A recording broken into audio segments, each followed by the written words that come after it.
Good morning, सुप्रभात, हरे कृष्णा। स्वागत है आप सभी का daily current affairs plus PIB के अंदर।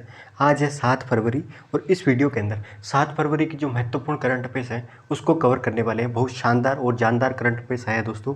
आइए स्टार्ट करते हैं। सबसे पहले देश में स्वर कोकिला के नाम से प्रसिद्ध लता मंगेशकर जी है, उनका देहांत हो गया है।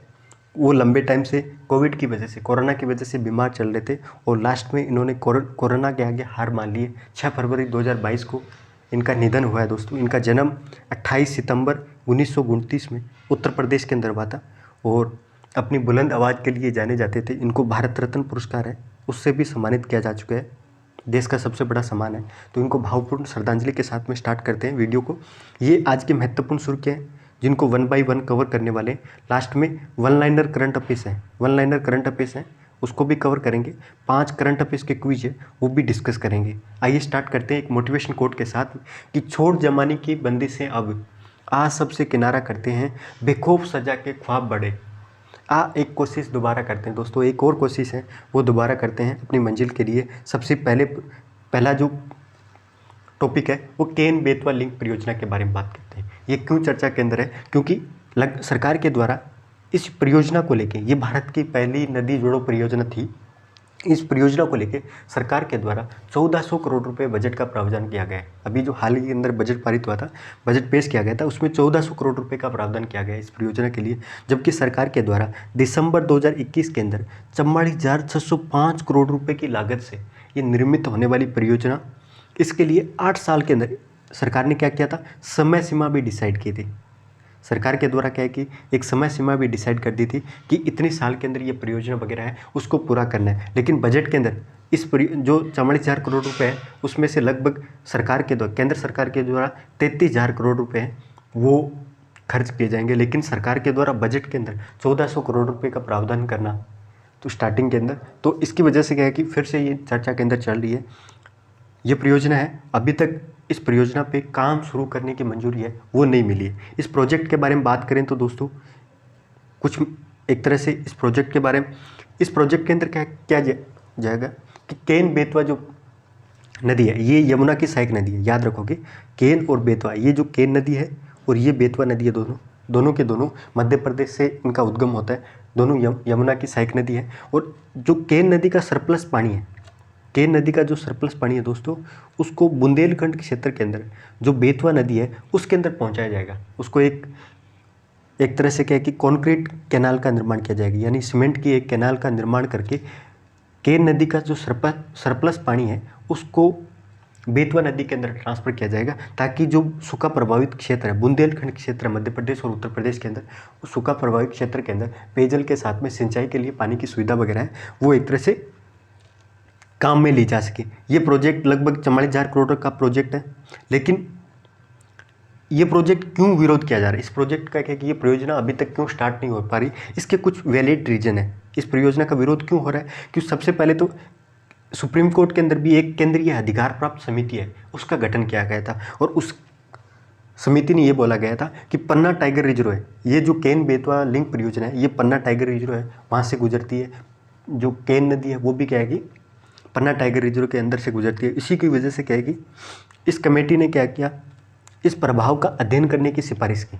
सुप्रीम कोर्ट की जो समिति है उसने ये बोला है कि जो पन्ना बाघ अभ्यारण्य है उस पर क्या प्रभाव पड़ेगा इस प्रोजेक्ट का, उसका गहन तरीके से अध्ययन किया जाए। साथ में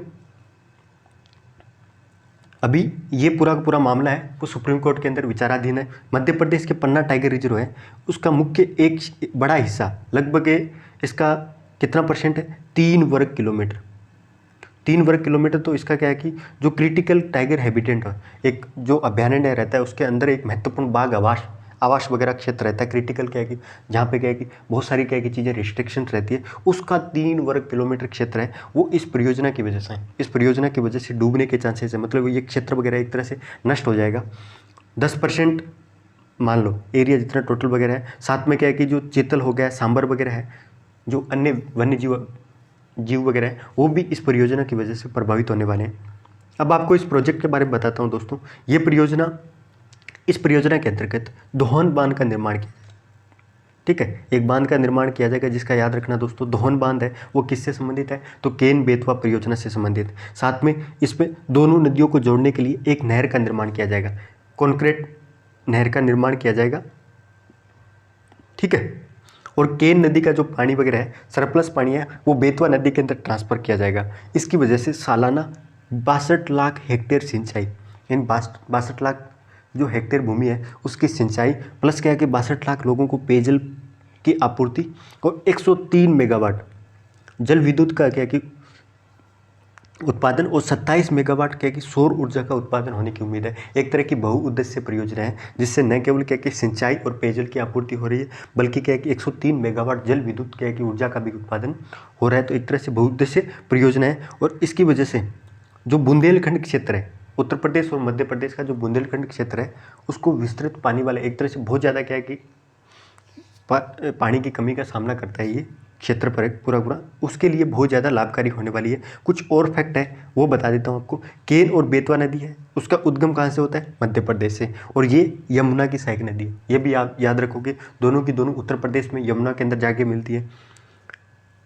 इस नदी पे, बेतवा नदी पे एक राजघाट माता टीला बांध, ये याद रखिए। दोहन बांध है वो केन बेतवा के लिंक परियोजना के अंदर इसका निर्माण किया जाएगा। कहाँ पे दोहन बांध का निर्माण है वो केन नदी पे किया जाएगा, और इसी बांध से आगे नहर बना के बेतवा नदी पे पानी लिया जाएगा। लेकिन माता टीला जो बांध है वो बेतवा नदी पे स्थित है। राजघाट और परीक्षा बांध है वो भी क्या कि बेतवा नदी पे। केन नदी है वो पन्ना बाघ अभ्यारण्य है, पन्ना बाघ अभ्यारण्य है, उससे होकर गुजरती है। हाल ही के अंदर बजट 2022-23 के अंदर सरकार के द्वारा 5 नई नदियां हैं, उनको जोड़ने के लिए 5 नदी जोड़ो परियोजना है, उसके लिए भी क्या कि अभी बात की थी। कौन कौन सी नदियां, दमन गंगा पिंजाल नदी, तापी नर्मदा नदी, गोदावरी कृष्णा, कृष्णा पेनार, और पेनार और कावेरी नदी है। उन 5 नदियों को जोड़ने को लेके दक्षिण भारत की ये नदियाँ ज़्यादातर सारी की सारी, जिसमें क्या है कि दमन गंगा और पिंजाल जो नदी है, इन नदियों को जोड़ के मुंबई शहर को क्या है कि पेयजल की आपूर्ति की जाएगी। तापी और नर्मदा जो नदी है, सौराष्ट्र, ये जो गुजरात का क्षेत्र, महाराष्ट्र का जो सूखा प्रभावित क्षेत्र है, उसके लिए पानी वगैरह। साथ में गोदावरी, कृष्णा, पेनार और कावेरी, इन नदियों को जोड़ने की बात है। वो बजट 2022-23 के अंदर सरकार के द्वारा 5 नदी जोड़ो परियोजना है, उसकी बात की थी। नेक्स्ट दोस्तों, यूनेप का 50वां वर्ष है, यानी जो संयुक्त राष्ट्र पर्यावरण कार्यक्रम है वो अपना स्थापना के 50वां वर्ष है, उसको मना रहा है दोस्तों। ये आप देख सकते हो, यूनेप यानी यूनाइटेड नेशन इन्वायरमेंटल प्रोग्राम है। इसकी स्थापना 5 जून 1972 के अंदर हुई थी। 5 जून 1972 को यूनेप की स्थापना हुई थी दोस्तों। इसका जो हेडक्वार्टर है वो केनिया की राजधानी नैरोबी के अंदर। तो ये याद रखना, ये अफ्रीका के अंदर इसका हेडक्वार्टर है, नैरोबी के अंदर इसका हेडक्वार्टर है। और इसी संस्था के यानी संयुक्त राष्ट्र पर्यावरण कार्यक्रम है, इसके अंतर्गत एक संयुक्त राष्ट्र पर्यावरण सभा है जो देश की पर्यावरण के क्षेत्र के अंदर सर्वोच्च संस्था है। एक तरह की क्या कि सबसे बड़ी प्रशासनिक निकाय के तौर पर इन्वायरमेंट सेक्टर के अंदर विश्व की, वो कौन सी है, संयुक्त राष्ट्र पर्यावरण सभा, जो यूनेप का एक प्रशासनिक निकाय है। ये भी आप याद रखोगे दोस्तों। इसके कुछ महत्वपूर्ण और फैक्ट हैं जो यूनेप के द्वारा कुछ महत्वपूर्ण रिपोर्ट वगैरह जारी की जाती है। एक तो क्या है कि उत्सर्जन गैप रिपोर्ट है, वो यूनेप के द्वारा जारी की जाती है। वैश्विक पर्यावरण आउटलुक, वो संयुक्त राष्ट्र पर्यावरण कार्यक्रम है, उसके द्वारा वैश्विक पर्यावरण आउटलुक भी जारी किया जाता है। Invest into healthy planet report, invest into healthy planet report है, वो हाल ही के अंदर भी जारी की गई थी। तो ये कुछ महत्वपूर्ण रिपोर्ट है, ये भी आप याद रखोगे। इसके कुछ प्रमुख अभियान वगैरह भी स्टार्ट किए गए। एक तो बीट पॉल्यूशन, तो बीट पॉल्यूशन किस संस्था का अभियान है दोस्तों, तो यूनेप का अभियान है, याद रखोगे, बहुत इंपॉर्टेंट है ये, ठीक है। UN 75 विश्व पर्यावरण दिवस है जो 5 जून को मनाया जाता है, ये इसका यूनेप का ही प्रमुख अभियान है। वाइल्ड फॉर लाइफ, ये भी एक अभियान है। तो आप बीट पॉल्यूशन याद रखना है ना, पॉल्यूशन के क्षेत्र के अंदर इस संस्था के द्वारा, यूनेप के द्वारा विश्व मौसम विज्ञान संगठन यानी वर्ल्ड मीटेरोलॉजिकल ऑर्गेनाइजेशन है, उसके साथ में मिलके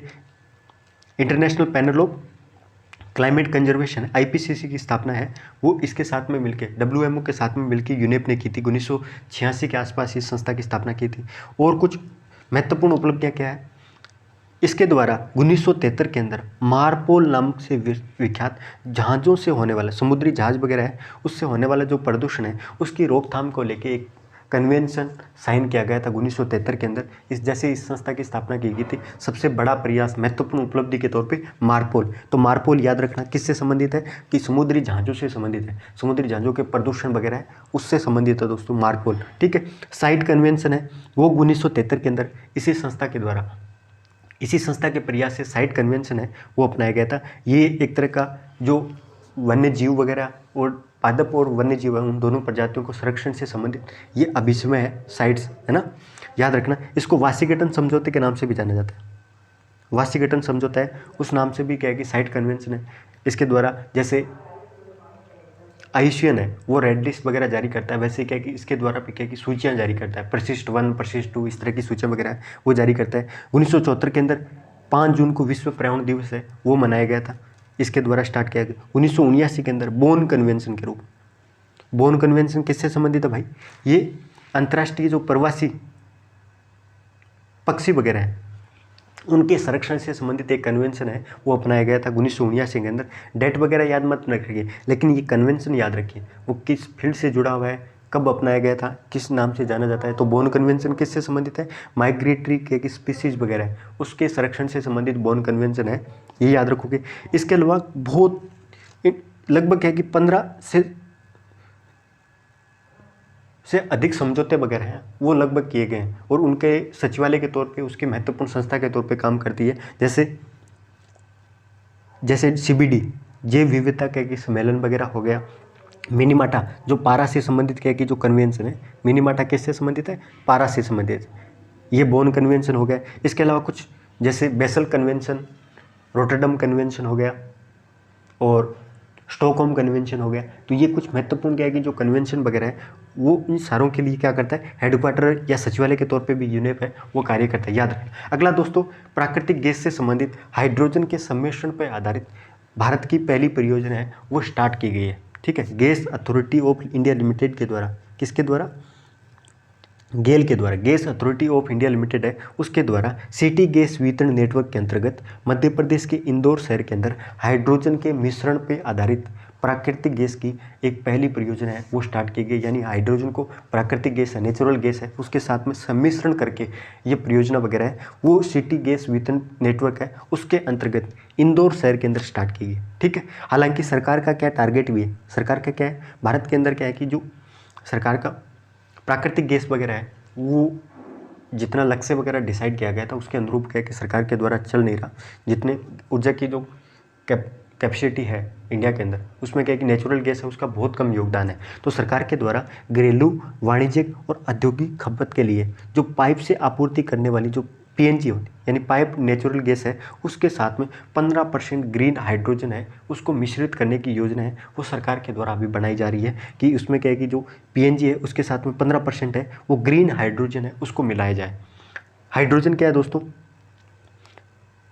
क्यों मिश्रण किया जा रहा है कि प्राकृतिक गैस के साथ में हाइड्रोजन को क्यों मिश्रण किया जा रहा है? क्योंकि ये एक तरह से क्या है कि जो hydrogen enrich compressed natural gas है यानी HCNG है वो CNG की तुलना के अंदर कार्बन मोनोऑक्साइड है जो महत्वपूर्ण क्या है कि क्लाइमेट चेंज है उसमें महत्वपूर्ण प्रदूषक के तौर पे है कार्बन मोनोऑक्साइड। उसका जो उत्सर्जन है वो 70% से अधिक कमी कर देता है। यानी जो CNG वगैरह गैस है जिससे जितना कार्बन मोनोऑक्साइड है उसका उतना उत्सर्जन होता है उसकी तुलना के अंदर यदि उसको हाइड्रोजन के साथ में सम्मिश्रण किया जाता है, CNG को हाइड्रोजन के साथ में मिश्रण किया जाता है तो उसकी वजह से कार्बन मोनोऑक्साइड है उसमें 70% कटौती होती है। तो ये बहुत महत्वपूर्ण है। इसके साथ में यदि हाइड्रोजन की तुलना और करें तो मिश्रित प्राकृतिक गैस है उसका प्रयोग करना आसान रहता है। यानी आप एक तो केवल हाइड्रोजन, ग्रीन हाइड्रोजन का प्रयोग कर रहे हो, लेकिन यदि CNG के साथ में इसका प्रयोग करते हो हाइड्रोजन का तो उसका प्रयोग करना क्या है कि बहुत ज़्यादा आसान रहता है और एक तरह का क्या है कि सुरक्षित रहता है। और सरकार के द्वारा भी तो क्या है कि टारगेट रखा गया है कि प्राकृतिक गैस है उसका क्या है कि जो प्रमुख ऊर्जा टोकरी है उसको 2030 तक जो 2%, अभी जो फिलहाल ऊर्जा वगैरह है जितनी पूर्ति होती है उसमें प्राकृतिक गैस का योगदान कितना है, 2% है, उसको बढ़ा के सरकार का टारगेट है कि 2030 तक कितना रखना है, 15% इसको कवर करना है।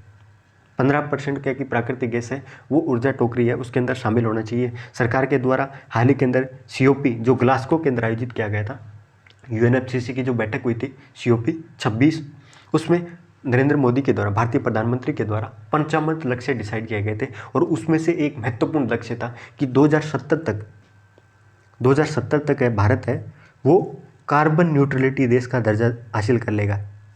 इस लक्ष्य को प्राप्त करने के लिए इस तरह के कदम है वो बहुत ज़्यादा महत्वपूर्ण है, क्योंकि और साथ में टारगेट ये भी रखा था कि 2030 तक 45% ऊर्जा वगैरह है वो गैर जीवाश्म आधारित ऊर्जा से प्राप्त करना। अभी लगभग क्या है कि कितना कोयले पे है, अभी कोयला पे ही ज़्यादातर क्या है कि जो पारंपरिक ऊर्जा वगैरह है उस पर भारत की लगभग 67-68% के आसपास निर्भरता है, उसको कम करके सरकार के द्वारा 45% इतना करना है। ठीक है, इसके लिए इस तरह के जो कदम वगैरह हैं वो बहुत ज़्यादा महत्वपूर्ण है। सरकार के द्वारा नेशनल हाइड्रोजन मिशन भी स्टार्ट किया गया था, नेशनल हाइड्रोजन मिशन भी स्टार्ट किया गया था और जिसका उद्देश्य ये है कि इंडिया को एक ग्लोबल हब के तौर पे ग्रीन हाइड्रोजन है उसको विकसित करने के मामले, उत्पादन करने के मामले में और उसको निर्यात करने के मामले में ग्लोबल हब के तौर पे उसको विकसित किया जाए। और इसीलिए सरकार के द्वारा नेशनल हाइड्रोजन मिशन बहुत ही महत्वाकांक्षी मिशन है भारत सरकार का।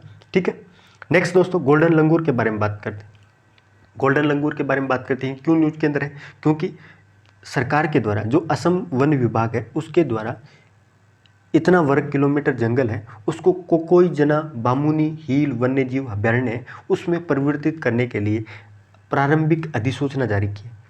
यानी ये जिस क्षेत्र के अंदर रहता है गोल्डन लंगूर, उस क्षेत्र को 19.85 वर्ग किलोमीटर है, उस जंगल को कोकोई जाना बामुनी हील वन्यजीव अभ्यारण्य। तो याद रखना दोस्तों, ये कोकोई जाना जो क्षेत्र वगैरह है वो किसके लिए प्रसिद्ध है, गोल्डन लंगूर के लिए, जो कहाँ पे पड़ता है, असम के अंदर। लेकिन वहाँ के नागरिकों के द्वारा विरोध किया जा रहा है कि आप इसको वन्यजीव अभ्यारण्य है उसमें मत बदलिए, क्योंकि ये एक कम्युनिटी रिजर्व था, यानी समुदाय आधारित क्या कि सहयोग के माध्यम नागरिकों के द्वारा प्रयास किए जा रहे थे, संरक्षण के जो स्थानीय प्रयास है वो किए जा रहे थे। लेकिन सरकार के द्वारा क्या किया जा रहा है, इसको वन्यजीव अभ्यारण्य के अंदर तब्दील किया जा रहा है और इसी का विरोध किया जा रहा है। और ग्रामीणों ने यहाँ तक बताया कि स्थानीय लोगों के संरक्षण प्रयासों से गोल्डन लंगूर की प्रजाति, ये IUCN की रेड लिस्ट है उसमें एंडेजर्ड श्रेणी के अंदर आता है, एंडेजर्ड श्रेणी है, संकटग्रस्त श्रेणी है, उसके अंतर्गत आता है दोस्तों। और वहाँ के स्थानीय लोगों के प्रयास के माध्यम से इसकी आबादी है वो 100 से बढ़ाकर 600 कर दी।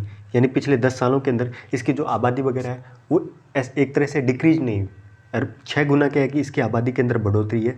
लेकिन सरकार के द्वारा जो पहले से संरक्षण के जो प्रयास वगैरह कम्युनिटी आधारित हो रहे थे उसकी तुलना के अंदर वन्यजीव अभ्यारण्य को बनाना उचित समझ रही है। इसका विरोध है वो गाँव के लोग हैं वो कर रहे हैं। इसको लिप मंकी के तौर पर जाना जाता है, लिप मंकी के तौर पर किसको जाना जाता है, ठीक है, ये पत्तियां वगैरह ऊंचे पेड़ों की पत्तियां वगैरह खाता है तो लिप मंकी के तौर पे भी जाना जाता है। ये देख सकते हो ये गोल्डन लंगूर है, इसके सोने जैसे बाल रहते हैं, एक तरह का बांदरा है, ठीक है, हमारे बांदरा बोलते हैं इसको। इसका जो पर्यावास क्षेत्र है वो पश्चिमी असम और भारत और भूटान की सीमा के सटे हुए जो इलाके वगैरह हैं उसके अंदर इसका पर्यावास है। ये वन्यजीव संरक्षण अधिनियम है उसकी अनुसूचित जो वन के अंदर अनुसूची वन के अंतर्गत आता है। साइट जो कन्वेंशन है वन्य जीवों और वनस्पतियों के अंतर्राष्ट्रीय व्यापार पे जो अभी है साइट कन्वेंशन 1973 के अंदर अपनाया गया था, उसकी भी परिशिष्ट वन के अंतर्गत आता है। और IUCN की जो रेड लिस्ट है उसमें इंडेंजर्ड श्रेणी के अंदर आता है, ये याद रखना। ये पूर्वोत्तर भारत के अंदर ज़्यादातर इसका पर्यावास है, IUCN की रेड लिस्ट है उसमें इंडेंजर्ड श्रेणी के अंदर आता है, याद रखना। ठीक है दोस्तों, अगला चोरी चोरा घटना के बारे में बात करते हैं। उसको 100 साल कंप्लीट हो गए हैं। चोरा चोरी जो घटना है 4 फरवरी 1922 को ये महत्वपूर्ण घटना थी, दुखद घटना थी जो 4 फरवरी 1922 को हुई थी और उसको 4 फरवरी को 100 साल कंप्लीट हो गए हैं। ठीक है, हाल ही के अंदर प्रधानमंत्री के द्वारा श्रद्धांजलि भी अर्पित की गई थी। ये हिंसक घटना कहाँ पे हुई थी, उत्तर प्रदेश के अंदर। उत्तर प्रदेश के जो चोरी चोरा जो नामक स्थान था वहाँ पे ये घटना हुई थी और किसानों की एक भीड़ ने पुलिस थाने के अंदर आग लगा दी थी। ठीक है, किसानों की एक भीड़ ने क्या कि पुलिस थाने को घेर के आग लगा दी थी जिसमें 22 क्या कि पुलिसकर्मी है वो शहीद हो गए थे। और इसी घटना के चलते एक महत्वपूर्ण घटना इसलिए कहा जाता है क्योंकि इसके चलते महात्मा गांधी के द्वारा असहयोग आंदोलन था उस टाइम के एक महत्वपूर्ण राष्ट्रीय घटना के तौर पर ये था और उसको क्या कि वापस लेना पड़ा था। असहयोग आंदोलन है वो चोरा चोरी की घटना की वजह से वापस लिया गया था। 12 फरवरी 1922 को, ये 4 फरवरी को ये घटना हुई थी और 12 फरवरी 1922 को सत्याग्रह आंदोलन है वो औपचारिक तौर पे वापस लिया गया था। ठीक है, और उसमें हालांकि एक असहयोग आंदोलन कब स्टार्ट किया गया था? 1 अगस्त 1920 को क्या है कि असहयोग आंदोलन स्टार्ट किया गया था। खिलाफत आंदोलन था, उसके आगे के तौर पे असहयोग आंदोलन है वो महात्मा गांधी के द्वारा स्टार्ट किया गया था 1 अगस्त 1922 को। और जब इसको 12 फरवरी 1922 को जब वापस लिया गया था, तो महत्वपूर्ण क्या है कि जो जितने भी उस टाइम युवा राष्ट्रवादी थे, जैसे जवाहरलाल नेहरू हो गए, सारे के सारे क्या है कि जो राष्ट्रीय नेता थे, वो एक तरह से चौंक गए थे इस घटना की वजह से। ठीक है, इस घटना की वजह से जो असहयोग आंदोलन वापस लिया गया था। तो और यहाँ तक कि मोतीलाल नेहरू और सी.आर. दास हैं और गांधी जी, अन्य नेता वगैरह भी हैं, वो गांधी जी से क्या है कि नाराजगी वगैरह व्यक्त की थी। और स्वराज पार्टी की स्थापना होना, साथ में क्या है कि एक तरह से बहुत सारे नेता वगैरह थे वो कांग्रेस को छोड़ दिया था, एक राष्ट्रीय धारा से क्या है कि अलग हो गए थे। ठीक है, नेक्स्ट दोस्तों वन लाइनर करंट अफेयर्स है, उसके बारे में बात कर लेते हैं। सबसे पहली न्यूज है कतर। अमेरिका के द्वारा कतर को एक प्रमुख गैर नाटो सहयोगी है उस राष्ट्र का दर्जा के रूप में नामित किया गया है। नाटो आपको पता है जो नॉर्थ अटलांटिक ऑर्गेनाइजेशन है, जो एक तरह का सैन्य संगठन है, एक तरह का सैन्य संगठन है जिसका गैर नाटो सहयोगी के तौर पे कतर को शामिल किया गया है। ये भी आप याद रखोगे। 26 जनवरी 2022 है, उसकी गणतंत्र दिवस की जो परेड हुई थी उसके अंदर 12 राज्यों की झांकी वगैरह है वो शामिल हुई थी गणतंत्र दिवस की परेड के अंदर। और उत्तर प्रदेश की जो झांकी है उसको सर्वश्रेष्ठ झांकी का खिताब मिला है। ठीक है, और ये कौन सी थीम पे आधारित थी? One district one product. ये ODOP जो स्कीम वगैरह है वो एक जिला एक उत्पाद, ये जापान की प्रमुख परियोजना थी। और उसी आधार पर क्या है कि उत्तर प्रदेश सरकार के द्वारा one district one product scheme वगैरह है वो लॉन्च की गई थी, जिसमें प्रत्येक जिले के एक ऐसे उत्पाद वगैरह है उसको अंतर्राष्ट्रीय स्तर का उत्पाद वगैरह उस उत्पाद पे फोकस करके क्या है कि उसको एक्सपोर्ट वगैरह पे उसको बढ़ावा देना था। तो ये स्कीम, और प्लस क्या है कि काशी विश्वनाथ क्या है कि धाम है उसकी एक ये झांकी वगैरह उत्तर प्रदेश है उसकी थी और उसको सर्वश्रेष्ठ झांकी का अवार्ड मिला है। नेक्स्ट दोस्तों UGC है, विश्वविद्यालय अनुदान आयोग। ठीक है, यूनिवर्सिटी ग्रांट कमीशन है, उसके नए अध्यक्ष के तौर पे JNU के जो कुलपति है M जगदीश कुमार है उनको नए अध्यक्ष के रूप में चुना गया है। ये 5 साल का इनका कार्यकाल रहेगा, 5 साल का कार्यकाल रहेगा जगदीश कुमार का, जो JNU के कुलपति हैं, जिनको यूनिवर्सिटी ग्रांट कमीशन है उसके नए अध्यक्ष के रूप में चुना गया है। UGC की स्थापना कब हुई थी दोस्तों? आप मेरे को बताओ, UGC की स्थापना कब हुई थी? 1953 के अंदर UGC की स्थापना हुई थी। हालांकि इसको 1956 के अंदर एक वैधानिक संगठन का दर्जा दिया गया था, यानी UGC अधिनियम आया था 1956 के अंदर, और 1956 के अंदर उसको सांविधिक निकाय के रूप में, ये उच्च शिक्षा के क्षेत्र में हायर एजुकेशन है भारत की, उस क्षेत्र के अंदर काम करती है। और अभी राष्ट्रीय एजुकेशन पॉलिसी आई है 2020, उसके अंतर्गत इस आयोग को ख़त्म करने की भी बात की गई है और एक हायर एजुकेशन जो कमीशन है उसकी गठन करने की बात की गई। उसमें बहुत सारी क्या 4-5 संस्थाएं वगैरह है शिक्षा से जुड़ी हुई, उसको मिला के एक हायर एजुकेशन कमीशन है उसकी स्थापना की जाएगी। ठीक, एक पनडुब्बी है दोस्तों, जिसको पहली समुद्री परीक्षण यात्रा है उसके लिए लॉन्च किया गया है। 5वीं स्कॉर्पियन क्लास की पनडुब्बी है। ये प्रोजेक्ट 75 के अंतर्गत ये 5वीं पनडुब्बी है। इस प्रोजेक्ट 75 के अंतर्गत 6 स्कॉर्पियन क्लास की डीजल आधारित क्या कि पनडुब्बी वगैरह है वो निर्माण किया जाएगा, जिसमें पहली पनडुब्बी थी वो INS कलवरी थी जो ऑलरेडी नौसेना के शामिल किया जा चुका है बेड़े के अंदर।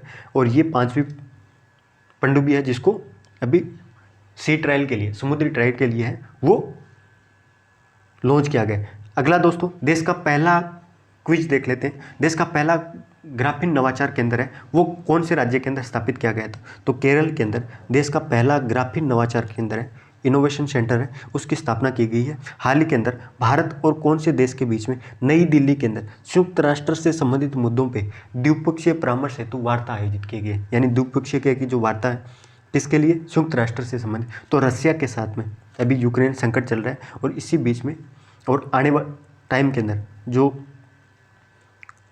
रसिया क्या है कि UNSC जो यूनाइटेड नेशन सिक्योरिटी काउंसिल है उसके अध्यक्ष के रूप में भी क्या की भूमिका निभाने वाला है। और इसी चलते क्या कि नई दिल्ली के अंदर द्विपक्षीय वार्ता है वो आयोजित की गई थी। ठीक है, अमेरिका ने हाल ही के अंदर किस देश को गैर नाटो सहयोगी राष्ट्र है उसका दर्जा दिया गया है? तो कतर को दिया गया है, ये भी आप याद रखोगे। ये आज की महत्वपूर्ण करंट अफेयर्स थी जिसको कवर किया दोस्तों। और आप सभी से गुजारिश है, यदि आपको वीडियो पसंद आए तो लाइक कर देना और चैनल से जुड़ जाना दोस्तों। और मैं आप सभी के लिए ये नया प्रयास है, मेरे लिए एक तरह का नया प्रयास है, और मैं कोशिश कर रहा हूँ आप सभी लोगों के लिए कि बहुत अच्छा आपके लिए करंट अफेयर्स है वो लेके आ सकूँ, ताकि क्या है कि आपको हिंदी मीडियम के अंदर प्रोवाइड हो सके। ठीक है, जय हिंद, जय भारत।